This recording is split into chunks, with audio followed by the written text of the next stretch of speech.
할렐루야. 우리 인생에는 매듭이 지어지는 때가 있습니다. 우리 인생은 마치 이 대나무가 성장하듯이 그냥 한 번에 쭉 성장하는 게 아니라 어느 정도 가다가 매듭을 한번 짓고 또 다시 성장하고 또 매듭을 짓고 성장하고 이렇게 되는 것 같습니다. 그 매듭은 뭐 학교를 졸업할 때일 수도 있겠고요, 뭐 결혼을 할 때일 수도 있겠고, 뭐 직장을 가지게 됐을 때 또는 직장을 옮길 때일 수도 있겠고, 또 이사를 할 때일 수도 있습니다. 어떤 큰 삶의 변화가 일어나는 시점, 그게 이제 매듭이 맺어진다, 우리가 이렇게 말할 수 있을 것입니다. 그런데 때로는 이럴 수도 있습니다. 전혀 내가 원치 않았는데 갑자기 매듭이 지어지는 경우도 있습니다. 아픈 매듭인 것이죠. 원치 않은 사건이 일어나면서 한번 매듭이 지어집니다.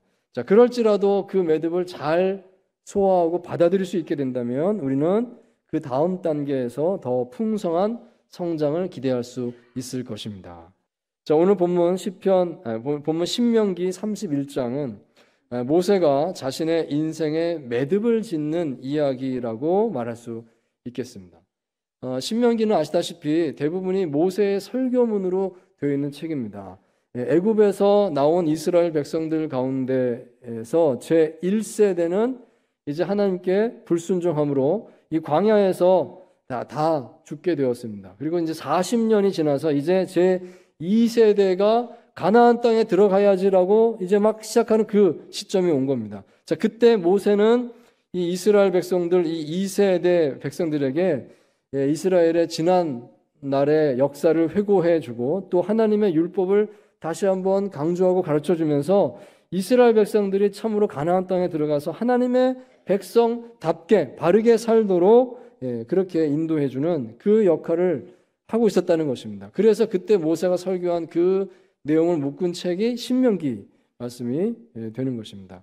자, 그런데 이 신명기 31장에 와서 여기 신명기가 이제 거의 마지막 부분인데요. 여기서 우리는 모세가 자신의 인생의 매듭을 짓고 있구나 하는 그런 것을 보게 되는 것입니다. 이 모습을 통해서 우리는 오늘 우리가 삶에서 맺어야 하는 인생의 매듭을 어떻게 맺을까를 그 지혜를 한번 생각해 볼 수가 있겠습니다. 자, 첫째로 우리는 믿음 안에서 주어진 상황을 받아들일 줄 알아야 하겠습니다.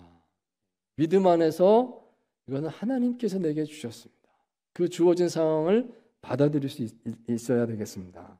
자, 31장 1절과 2절 말씀을 같이 읽도록 하겠습니다. 1절, 2절입니다. 시작. 또 모세가 가서 온 이스라엘에게 이 말씀을 전하여 그들에게 이르되 이제 내 나이 120세라 내가 더 이상 출입하지 못하겠고 여호와께서도 내게 이르시기를 너는 이 요단을 건너지 못하리라 하셨느니라. 아멘. 우선 우리가 눈여겨볼 것은 모세가 마치 조금 더 미련을 가지고 있지 않은 것처럼 아주 덤덤하게 말을 하고 있구나 하는 것입니다. 여기 2절 말씀을 한번 다시 보십시오. 그들에게 이르되 이제 내 나이 120세라 내가 더 이상 출입하지 못하겠고 여호와께서도 내게 이르시기를 너는 이 요단을 건너지 못하리라 하셨느니라. 여러분 읽으시면서 어떤 느낌이 드시는가요? 모세는 어떤 감정적인 큰 격동, 동요 없이 좀 정리된 마음으로 이 말을 한다는 느낌이 드는 겁니다. 내 나이가 120세입니다. 이 말 뜻은 내가 이제 살 만큼 살았습니다는 그런 말입니다. 하나님께서 이제 나를 부르실 때가 된 것 같습니다. 그런 뜻에서 이 말씀 나이를 이야기하고 있는 것입니다. 내가 더 이상 출입하지 못합니다 말하죠. 이 말은 자신의 육체적인 한계를 지금 맞이하고 있습니다. 거동이 힘듭니다. 이런 말씀을 하는 것이고요. 그리고 여호와께서도 내게 이르시기를 너는 이 요단을 건너지 못하리라 하셨느니라. 이렇게 고백을 합니다. 하나님께서 말씀하셨다는 겁니다. 요단강을 건너지 못할 것이다. 너는 여기까지다. 가나안 땅에 못 들어간다. 모세에게 이렇게 말씀을 하셨다는 것입니다. 사실 이 세 번째 고백이 가장 핵심적인 고백일 것입니다. 모세는 하나님께서 너는 여기까지다라고 하는 그 말씀을 받아들인 것입니다. 그렇게 말씀하셨어요. 지금 여기 이 2절 말씀 보면 이 모든 것을 모세가 그냥 편안하게 얘기하고 있습니다. 그만큼 모세는 이제 다 받아들였다. 소화가 됐다. 이런 모세의 마음을 느끼게 된다는 것입니다. 여러분 여기 말씀 읽으면서 우리 이런 생각을 해보게 되는 것입니다. 정말로 모세는 아쉬움이 하나도 없었던 것일까요? 아쉬움이 없었을까요? 분명히 모세는 아쉬움이 컸을 것입니다. 아쉬움이 컸을 것입니다. 광야 생활이 40년입니다. 이스라엘 백성들을 이끌고 온 세월이 40년이었습니다. 결코 짧은 세월이 아닌 것입니다. 그 40년 기간 동안에 모세는 정말로 모든 것을 바쳐서 희생을 했습니다. 몸을 바쳤고 목숨까지 바쳐서 이스라엘 백성들을 참고 인내하고 여기까지 끌고 온 겁니다. 이스라엘 백성들이 얼마나 속을 많이 썩였습니까? 그 시련의 세월을 40년을 견디고 왔는데, 자, 그렇다면 모세는 왜 가나안 땅에 들어가고 싶은 마음이 없겠습니까? 이렇게 고생했는데 하나님, 저 가나안 땅에 내가 한 발이라도 한번 들여다보고 보람 있습니다. 하나님 여기까지 왔군요 하고 그러고 죽으면 안 됩니까 하나님?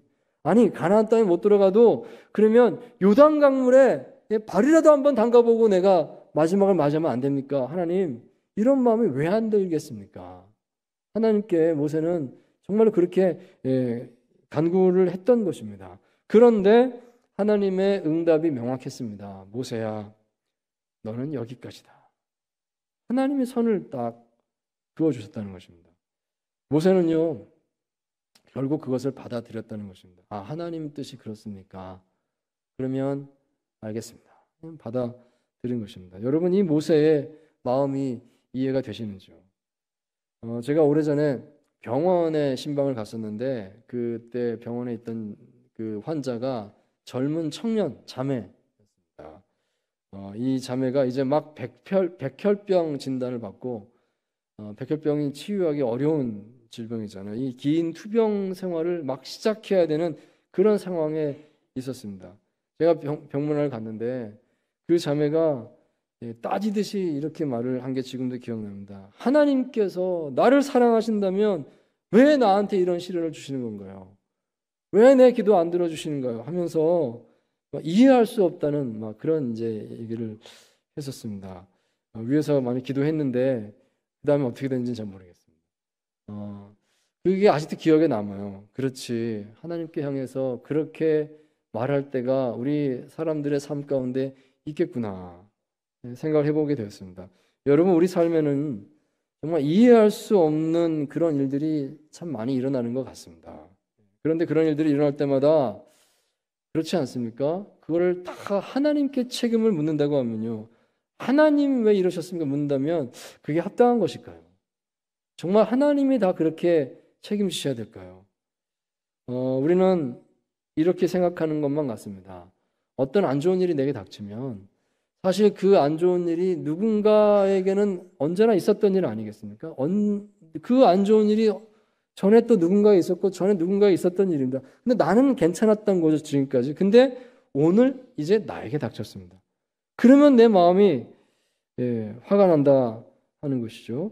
그럼 이런 뜻 아니겠습니까? 그런 일들이 다른 누군가에게 일어나는 건 괜찮지만 나에게 일어나는 건 안 되지 않습니까? 하나님이라고 하나님께 따지는 거 아니겠습니까?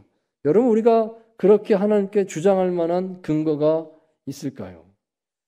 오히려 우리는 우리의 유한한 지식을 인정하면서 하나님을 믿는 믿음의 모든 상황을 있는 그대로 맡기는 것이 지혜로운 것이 아니겠는지요. 내가 모르지만 하나님은 더 아시잖아요. 그 아시는 하나님이 이렇게 선을 그으시면 그냥 인정하는 것이 더 지혜로운 것이 아니겠는지요. 모세가 가나안 땅에 들어가지 못한 이유에 대해서 이런 설명을 받았습니다. 이렇게 말을 하더라고요. 만약 모세가 가나안 땅에 들어갔더라면 어떻게 됐을까요? 여호수아를 비롯해서 그 이스라엘 민족의 차기 리더십이 되는 사람들이 다 세워지지 못했겠죠. 모세가 계속 가니까 그러면 그것은 장기적으로 이스라엘 민족에게 좋지 않은 영향을 끼치지 않았겠는가. 어느 날 갑자기 모세가 죽으면 리더가 없다 하면서 훅 무너지는, 혹시 그렇게 되지 않았을까, 이런 생각도 해보게 된다는 것입니다. 참으로 일리 있는 말씀이다 하겠습니다. 어쩌면 하나님께서 그걸 다 보지 않았겠는가. 그러니까 하나님은 모세야, 내가 다 안다. 네가 이해 못하겠지만 여기서 끝내자. 하나님 그런 것이 아닐까 생각해 본다 하는 것입니다. 우리가 겸손하게 하나님의 뜻을 인정하고 삶의 매듭을 지을 수 있다고 하면 틀림없이 그 매듭 이후에 하나님께서 더 풍성하게 열어주시는 미래가 열리는 것을 보게 될 줄 믿습니다. 그걸 바라볼 수 있길 원합니다. 자, 두 번째로 우리가 할 일은 할 수 있는 한 최선을 남기는 것입니다. 내가 할 수 있는 한 최선을 남기는 것입니다. 자, 신명기 31장 3절 그리고 7절 8절 말씀을 연달아 읽도록 하겠습니다. 같이 합니다. 시작. 여호와께서 이미 말씀하신 것과 같이 내 하나님 여호와께서 너보다 먼저 건너가사 이 민족들을 내 앞에서 멸하시고 내가 그 땅을 차지하게 할 것이며 여호수아는 내 앞에서 건너갈지라. 자, 7절 시작. 모세가 여호수아를 불러 온 이스라엘의 목전에서 그에게 이르되 너는 강하고 담대하라. 너는 이 백성을 거느리고 여호와께서 그들의 조상에게 주리라고 맹세하신 땅에 들어가서 그들에게 그 땅을 차지하게 하라. 그리하면 여호와 그가 네 앞에서 가시며 너와 함께하사 너를 떠나지 아니하시며 버리지 아니하시리니 너는 두려워하지 말라, 놀라지 말라. 아멘. 여기 말씀을 잘 보시면 이 3절 말씀은 모세가 이스라엘 백성들을 대상으로 말씀을 전하고 있구나 하는 것을 알 수가 있습니다. 그 대상이 이스라엘 백성입니다. 3절에서 6절까지 다 이스라엘 백성에게 전한 말입니다. 그리고 7절, 8절을 잘 보시면 이것은 모세가 여호수아에게 말씀을 전하고 있구나 하는 것을 나눠서 볼 수가 있겠습니다. 즉 여기서 우리가 느끼는 것은 이것입니다. 모세는 마지막으로 자신이 할 일을 하고 있구나 하는 것입니다. 이제 여기까지다 모세야. 모세는 그 다음에 이스라엘 백성들에게 용기를 주기 원했습니다. 나는 비록 같이 못 가지만 하나님이 함께 하신다. 잊지 말아라. 가나안 땅에 들어갈 수 있다. 들어가서 하나님 뜻 가운데 잘 살아야 된다. 이런 얘기를 백성들에게 해주고 있고요. 또 7절, 8절에 여호수아에게 또 동일한 얘기를 하는 겁니다. 여호수아야, 나는 같이 가지 못하지만 너는 힘을 내라. 하나님이 함께 하신다. 너는 힘내서 용기를 내서 백성들을 이끌고 가나안 땅에 잘 들어가야 된다. 이 말씀을 하고 있는 겁니다. 사실 신명기 전체가 그런 말씀을 하고 있다라고 볼 수 있습니다.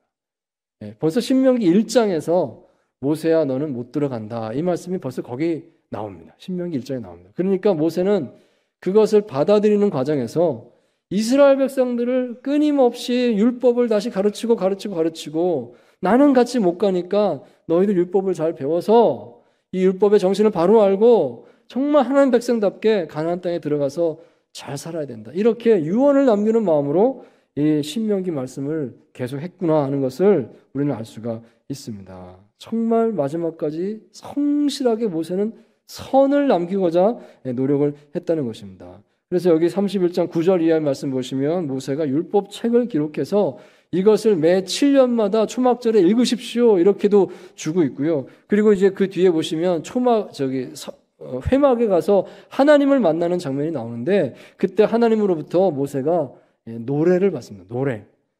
율법의 정신을, 신명기 정신을 노래로 만들어서 이 노래를 백성들에게 가르쳐라. 하나님 주시는데 이 노래를 받아서 또 백성들이 가르치는 게 32장에 또 나오고 있죠. 자, 그만큼 이 모세는 내가 가나안 땅에 못 들어갑니다라고 했을 때 거기서 실망하고 쓰러지고 넘어진 것이 아니라 내가 마지막으로 할 수 있는 최선을 남기겠습니다. 최선을 하겠습니다. 그렇게 정말 힘을 다했다 하는 것을 알 수가 있다는 것입니다. 여러분, 우리가 삶의 매듭을 짓는다는 것은 이처럼 최선을 추구하는 것이다 하겠습니다. 여기서 매듭 지어야 됩니다. 그럼 어떻게 하겠습니까? 이만큼 여기 안에서 내가 할 수 있는 최선을 남기는 것입니다. 그것이 진정으로 매듭 짓는 마음이 될 것입니다. 자, 세 번째로 하나님께서 보여주시는 증거들이 있습니다. 그 증거들을 통해서 새 길을 열어가시기 바랍니다. 자, 3절, 4절 말씀을 다시 한번 읽겠습니다. 시작. 여호와께서 이미 말씀하신 것과 같이 네 하나님 여호와께서 너보다 먼저 건너가사 이 민족들을 네 앞에서 멸하시고 네가 그 땅을 차지하게 할 것이며 여호수아는 네 앞에서 건너갈지라. 또한 여호와께서 이미 멸하신 아모리 왕 시온과 옥과 및 그 땅에 행하신 것과 같이 그들에게도 행하실 것이라. 아멘. 자, 먼저 여기 3절 말씀 다시 봤는데 여기 반복되는 표현을 한번 찾아보면 좋겠습니다. 그것은 먼저 건너가사 표현입니다. 먼저 건너가신다. 하나님 여호와께서 너보다 먼저 건너가사 말하고 있고요. 그 다음 줄에 보시면 여호수아는 네 앞에서 건너갈지라. 이 번역은 네 앞에서라고 했지만 원어 성경을 보면 똑같은 언어입니다. 먼저 건너갈지라 이렇게 되어 있습니다. 그러니까 한 번은 하나님 여호와께서 먼저 건너가시고 그 다음에는 여호수아가 또 먼저 갈지라 이렇게 말을 하고 있다 하는 것입니다. 이게 무슨 뜻일까? 이것은 정말로 하나님께서 길을 인도하심을 믿으라 하는 것이죠. 먼저 가십니다. 그리고 여호수아가 먼저 간다는 말은 무엇이겠습니까? 하나님이 여호수아를 통해서 보이게 될 거다. 여호수아를 보면 하나님의 인도하심 보게 될 거다. 이것까지도 말씀을 해주고 있다는 것입니다. 자, 그리고 그 다음 절 4절에는 이 아모리 왕 시온과 옥과 그 땅에 행하신 것에 대해 말하는데 요단강 동편에 왔을 때 아직 가나안 땅 들어가기 전에 한번 이 아모리 족속과 전투가 있었거든요. 이 시온, 옥의 이 군대와 전투가 있었는데 이스라엘 백성들이 승리했습니다. 하나님께서 이기게 해주셨습니다. 이것을 기억하라는 것입니다. 자, 하나님께서 먼저 앞서 가신다. 가면서 너에게 이 길이 이 길이다. 맞다 하는 사인을 보여주실 것이다. 그리고 이미 보여준 사인이 있지 않느냐? 전투에서 이기게 하셨다. 그걸 생각하라. 여러분, 그걸 통해서 용기를 얻고 다음 가나안 땅에 들어가는 길을 잘 갈 수 있다. 새 길을 열어주신다. 이것을 보고 확신 가운데 나가라. 하나님께서 이렇게 말씀을 하신다 하는 것입니다. 여러분, 이때에 삶의 매듭을 짓게 되는 사람이 단지 모세만은 아니었던 것입니다. 모세만 지금 삶의 매듭을 짓게 되는 것이 아닙니다. 잘 보시면 그렇구나. 이스라엘 백성들도 여호수아도 한번 삶의 매듭이 지어지는 시간이구나 하는 것을 알 수가 있습니다. 그들은 광야에서 40년을 지내고 온 것입니다. 광야는 먹을 것도 없고 물도 없고 척박한 곳이지만 그래도 40년을 살았으니까 이제 광야가 익숙한 것입니다. 광야가 고향처럼 된 것입니다. 대다수의 지금 이스라엘 민족들 많은 사람들은요 광야에서 태어난 사람들입니다. 출애굽 제2세대거든요. 광야에서 태어난 사람들입니다. 그러니까 광야가 더 익숙해요. 그런데 이 사람들에게 이제 눈앞에 가나안 땅이 있습니다. 가나안 땅에 들어가야 된다. 광야를 졸업하고 가나안 땅 약속의 땅에 들어가야 된다. 그런 시점에 온 것이죠. 그렇기 때문에 이들은 걱정했을 것입니다. 우리가 과연 그 땅에 들어갈 수 있을까? 한 번도 들어가지 못한 땅인데 그들과 싸워서 이길 수 있을까? 걱정이 앞섰을 것입니다. 그러므로 이들은 지금 한번 삶의 매듭을 지어야 되는 시기가 온 겁니다. 이 매듭 앞에서 지금 고민하고 있는 것입니다.